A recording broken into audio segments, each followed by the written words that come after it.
अब अफगानिस्तान में वो चीज हो गई है जिसकी उम्मीद नहीं की जा सकती थी। खास करके भारतीय दूतावास के कर्मी जब निकलना चाहते थे तब वो बुरी तरीके से घिर गए। अब लगा उन्हें कि अब उनका कुछ नहीं हो सकता है। फिर आगे क्या हुआ तो वहीं दूसरी तरफ बाइडेन पर अब न सिर्फ उनके देश में बल्कि पाकिस्तान को लेकर भी अमेरिकी नीति पर बड़ा बवाल हो रहा है। और सबसे बड़ा सवाल उठ रहा है भारतीय दूतावास में जो कुछ भी हुआ उसके बाद भारत क्या करेगा। इसके अलावा बहुत कुछ, आइए जानते हैं इन खबरों को विस्तार से। बाइडेन ने हालांकि लाख सफाई दे दी है दुनिया के सामने आकर और ये सच समझाने की कोशिश की है कि उन्होंने जो निर्णय लिया वो सही था, उसमें कोई दिक्कत नहीं थी और वो अमेरिकियों को मरने देना नहीं चाहते। यहाँ तक कि जैक सुलिवन जो कि उनके सलाहकार हैं, उन्होंने भी बाइडेन की बातों का समर्थन किया। अफगानिस्तान से अमेरिकी सेना की वापसी के अमेरिका के राष्ट्रपति जो बाइडेन के फैसले का बचाव किया और कहा कि बाइडेन का मानना है कि तजिकिस्तान या पाकिस्तान या ईरान के पास अमेरिकी सेना की मौजूदगी बनाए रखने के लिए देश के अंदर घुसकर युद्ध में लड़ने और मरने की जरूरत नहीं है। हम बाहर से भी ये सारा कुछ कर सकते हैं। जैक सुलिवन ने आगे कहा कि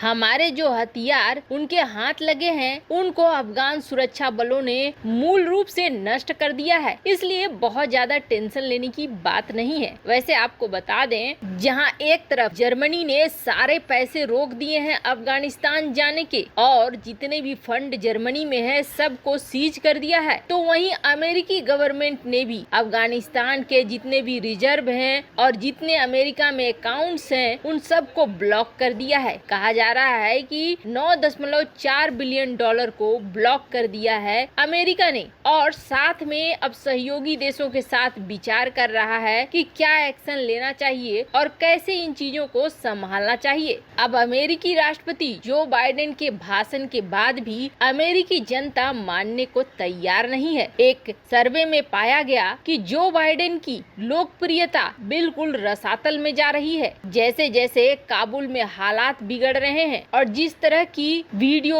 और मीडिया कवरेज आ रही है उसके बाद तो बाइडेन का और भी बुरा हाल हो रहा है। लोगों को यहाँ तक लगने लगा है कि बाइडेन से कई गुना ज्यादा अच्छे ट्रम्प थे। जिस तरीके से बाइडेन ने न सिर्फ सेना को निकाला बल्कि अब वहाँ बड़ी समस्या ये हो गई है कि अमेरिका का डर सही हो रहा है। अलकायदा और छोटे छोटे संगठन जिनसे कभी अमेरिका को बहुत खतरा हुआ करता था और उनके लोगों को पकड़कर जेलों में बंद कर दिया था अमेरिका ने, उन सब को तालिबान ने छुड़ा दिया है और बाहर से भी संगठन के लोग अब धीरे धीरे अफगानिस्तान में जमा हो रहे हैं। यानी एक बार फिर आतंकियों का गढ़ बनने जा रहा है अफगानिस्तान, ये तो साफ हो गया है। ऐसे में अंत में जाकर सारा कुछ ठीक राह फूटेगा अमेरिका के ऊपर ही। चीन रूस अगर साथ भी आ जाते हैं अफगानिस्तान में नई सरकार के तो भी समस्या कहीं न कहीं जाकर अमेरिका पर ही फूटेगा। जो बाइडेन ने जिस तरह का निर्णय लिया है उसे बिल्कुल भी पसंद नहीं कर रहे हैं अमेरिकी लोग। आधे से भी कम अमेरिकी बाइडेन के पक्ष में हैं। ज्यादातर बिगड़ते हालात को देखते हुए अमेरिका के नेतृत्व को गलत बता रहे हैं। वहीं दूसरी तरफ भारत के लिए सबसे बड़ी समस्या का वक्त आया जब भारत को अपने राजनयिकों और राजदूतों को निकालना था। जब बुरी तरीके से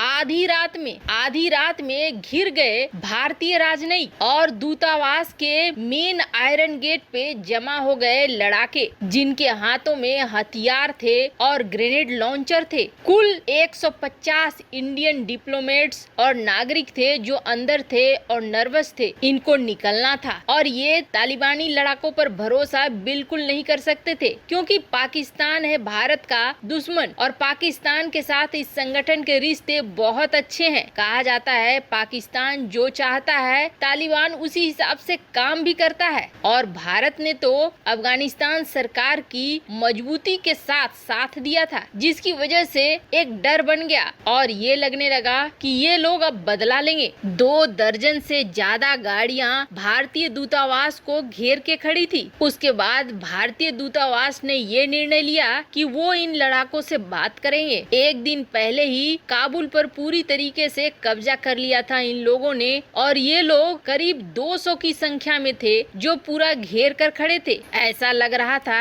जैसे घर में ही बंद हो गए हैं। हाउस अरेस्ट वाली सिचुएशन पैदा हो गई थी भारतीय दूतावास में। भारतीय दूतावास और एयरपोर्ट के बीच की दूरी थी 5 किलोमीटर, और ये 5 किलोमीटर सुनने में आसान लगता है लेकिन बहुत मुश्किल था, क्योंकि इस 5 किलोमीटर के बीच में बहुत ज्यादा लोग थे, खासकर लड़ाके भरे हुए थे, और डर लग रहा था कि कहीं से कोई हमला न हो जाए। इसलिए उस दूरी को तय करने के लिए भवन से निकलना भी सबसे बड़ा मुश्किल हो रहा था। इसी बीच भारतीय दूतावास ने इन लड़ाकों से बात की और इनके मुखिया से बात करके यहाँ से निकलने के लिए साथ देने को कहा, जिसके बाद जो इनका कमांडर था वो तैयार हुआ और उसने फिर दर्जनों गाड़ियों में इन दूतावास कर्मियों को और नागरिकों को बिठाया, जिसके बाद साथ साथ उनकी गाड़ियां भी चली और उन्होंने अपने गन का पॉइंट भीड़ की तरफ किया और हवा में फायरिंग की ताकि भीड़ छटे,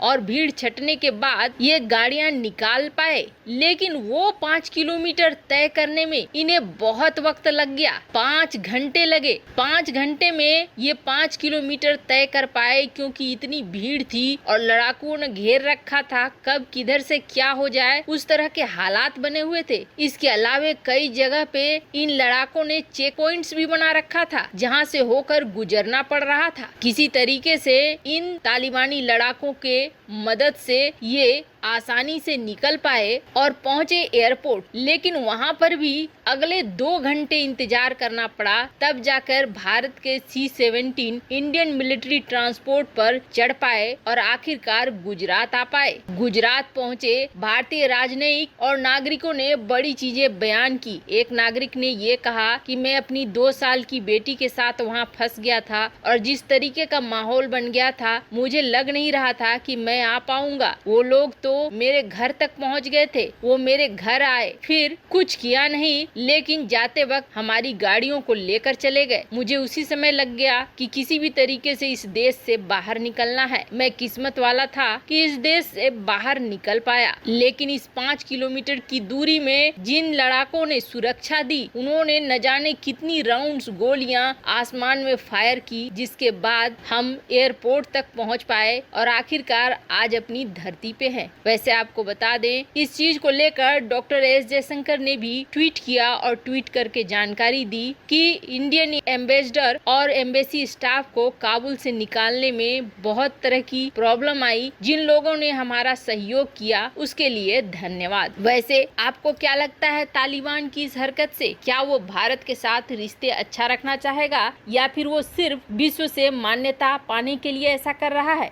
कमेंट कर अपनी राय जरूर बताएं। जल्द मिलते हैं अगले वीडियो में नई खबर के साथ।